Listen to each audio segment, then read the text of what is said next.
So, how valid is salivary hormone testing? Hey, this is ZengoMD, and in conjunction with PracticalCME medical training, let's take a deeper dive into a very common but controversial type of testing.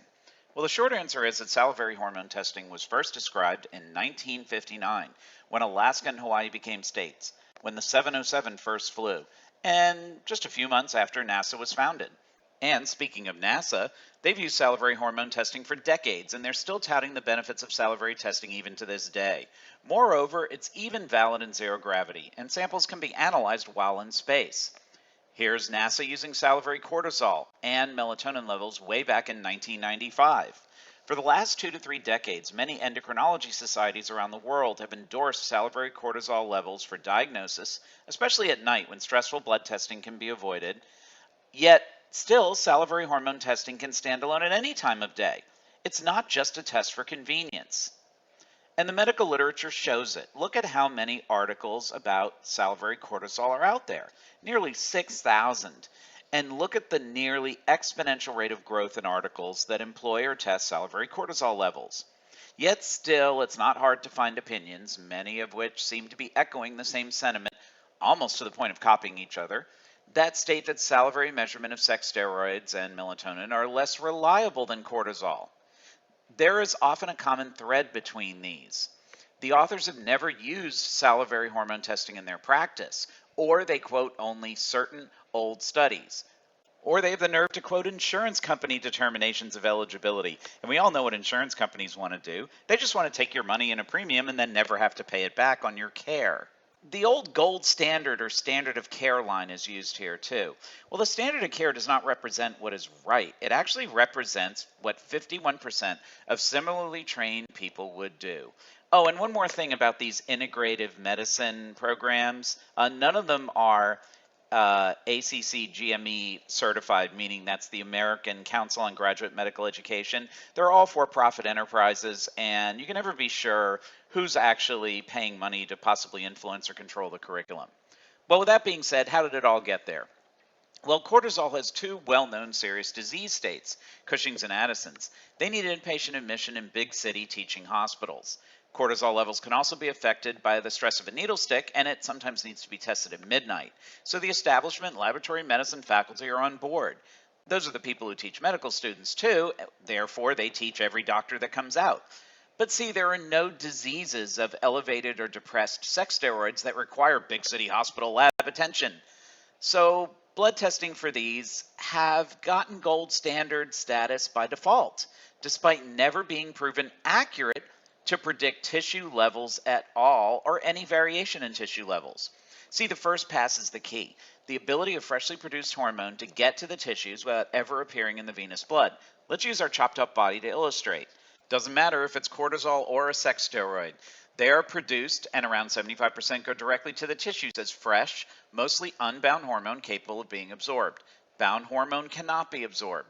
What is left goes back to the heart to get recirculated, and here is where it can be tested with venous blood in the arm, after capillary filtration.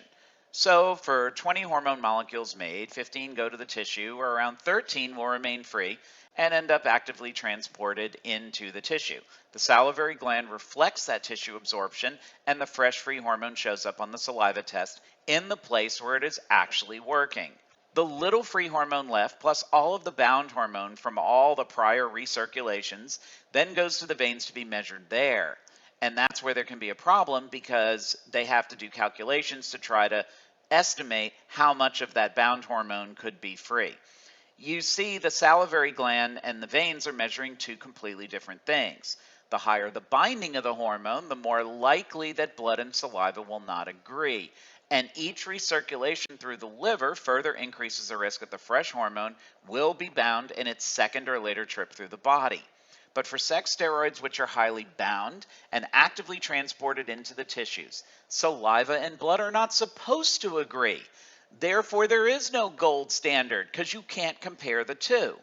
They can appear in saliva when they break free from binding proteins or are freshly made and unbound like we just showed.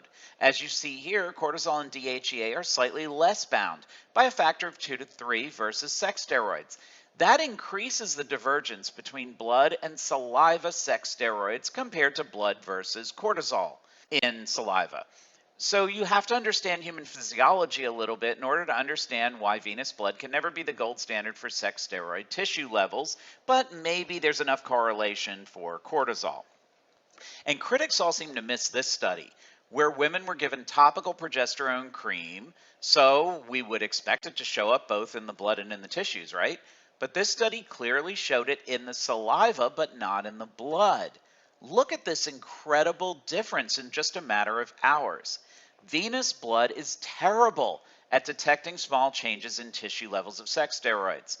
And that is what we need in order to practice bioidentical replacement for these hormones, which we dose every day. We need to know the peak. We need to know the low point. Does that mean the salivary test is wrong because the gold standard never saw that the dose was given to the patient? How can you put substance X on the skin and the gold standard test misses it, but the invalid test picks it up easily and precisely? How does that even make sense? What are these people learning in medical school? I mean, when you compare a test to a bogus control, the entire comparison is invalid. For these steroid hormones, especially the sex steroids, when trying to discover precise variations, venous blood is useless, except when the patient is overdosed and the hormones given blow past the oversaturated capillary bed. Take a look at our video on pellets to see how that works. It's flat out wrong. The gold standard is nothing but fake fool's gold. But don't just believe me, let's go back to PubMed.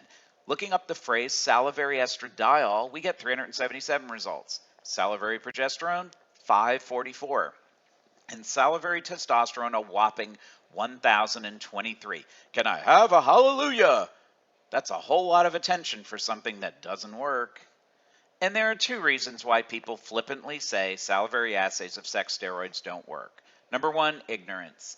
They just have not done the research, and instead they assume that since they didn't learn it in med school, it can't be valid. And the other group is the overdosers, which I describe in our video on overdosing in pellets. Well, that's all from me. Subscribe now and check out our playlist of other hormone testing videos, and follow us on Instagram, Twitter, Facebook, and at ZengoMD.com.